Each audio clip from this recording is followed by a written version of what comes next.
Hello everyone and welcome back to another video. In today's video we're going to be discussing, is it worth upgrading your Logitech G29 pedals to some Fanatec CSL Loadcell pedals or just any other upgraded Loadcell kit. This is coming from a perspective of I've ran Logitech G29 pedals for the past year, and now for the past 3 months I've been running my Loadcell pedals, and I'm excited to give you guys my kind of feedback and perspective on differences between the two, how the Loadcell has benefited in terms of a gameplay perspective, what kind of costs are associated with buying into the Loadcell side of things, and then at the end of the day, you know, what is it worth it, right?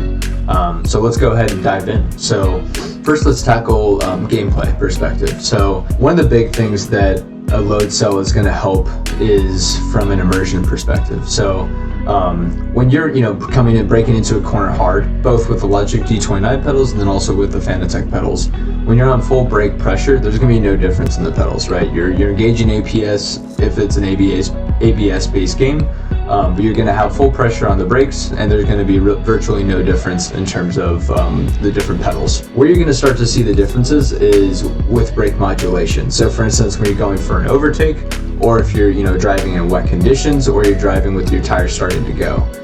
That's where you're really going to start to understand the finite details between, for instance, the Logitech G29 and the Fanatec Loadcell pedals. And for those who don't know the difference between the two in terms of kind of the configuration, so Fanatec's using Loadcell meaning it's a pressure-based sensor, versus with Logitech, that is a potentiometer-based sensor. So with a potentiometer, they're basically looking at how far the pedal travel, and then based on the pedal travel, that is going to dictate how much brake pressure is applied in the game.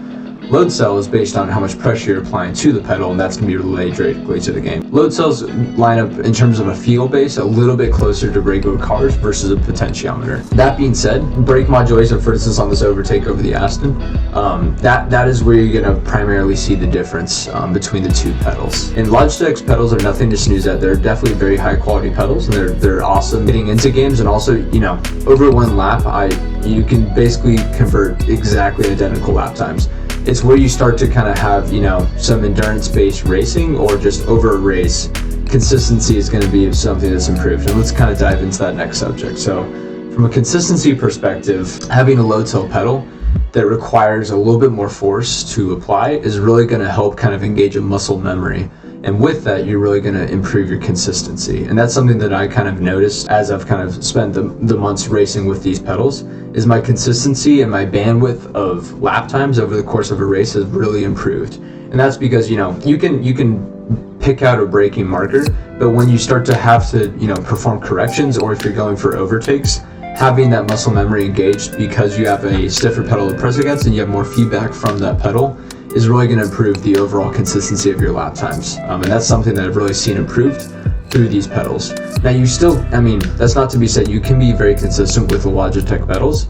It's a little bit more straightforward, it's a little bit easier and more intuitive with a Loadcell based setup. With that being said, what about fun? Now I'll say that I had an absolute ball with my Logitech G29 pedals. I spent a long time racing with them, and over the course of a variety of different games. And every game, they provided accurate and similar performance, and allowed me to really kind of have a lot of fun with each racing game. That being said, because of the improvements in consistency as well as immersion, I will say that the Fanatec pedals provide a slightly better and funner experience compared to the Logitech pedals. That being said, are you missing out on a huge wealth of fun? No, that's not going to be the case.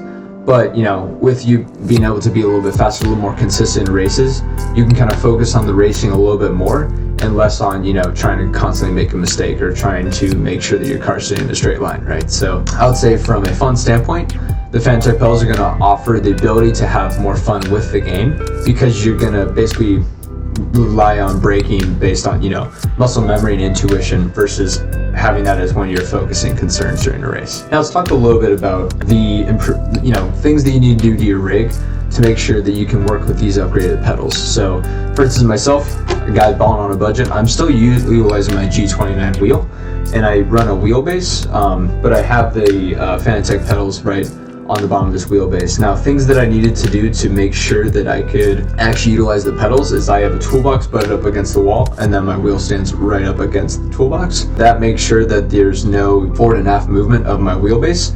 And then also I'm rocking this pink rolly chair, and I actually take out the wheels from this pink rolly chair every single time I want to sim race. And that basically allows a consistent platform for me to press against in order to engage the Loadcell pedal to make sure I have consistent braking performance. So I will say you don't need a sim rig or an 80/20 chassis in order to make sure that you fully utilize the effectivity of a Loadcell braking pedal. But I will say you will have to take some measures, because the forces required to engage the Loadcell and to make sure that you actually are utilizing the pedals for what they're made for is going to require a little bit greater force, and you want to make sure that you can provide that force and consistently provide that force. So, and with that kind of budget in mind, let's go ahead and talk about the cost. So with the new market, right, so Fanatec is not actually selling CSL Elite Loadcell pedals anymore. They are selling just the CSL pedals with a Loadcell kit, and those are retailing for right around $200. There is kind of a back order right now. I think it's been pushed back to March 11th or March 20th or something like that. That being said though, the used market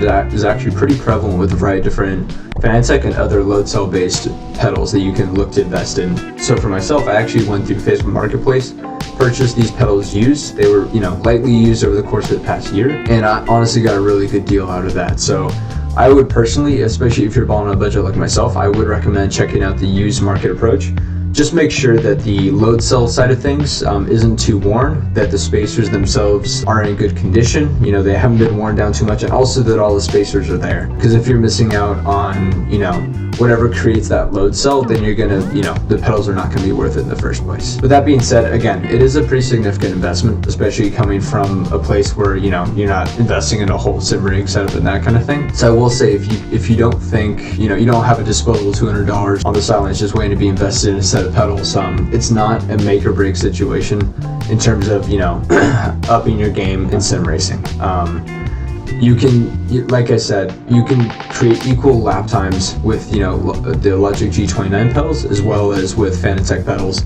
It just comes down to kind of that immersion and consistency aspect that the Fanatec pedals are really going to help out with. With that being said, if you guys have any additional questions about kind of my experience with the Fanatec pedals or my crazy budget setup, please drop them in the comments below. Appreciate you guys all coming this far. Thank you very much, and I hope you have a good one.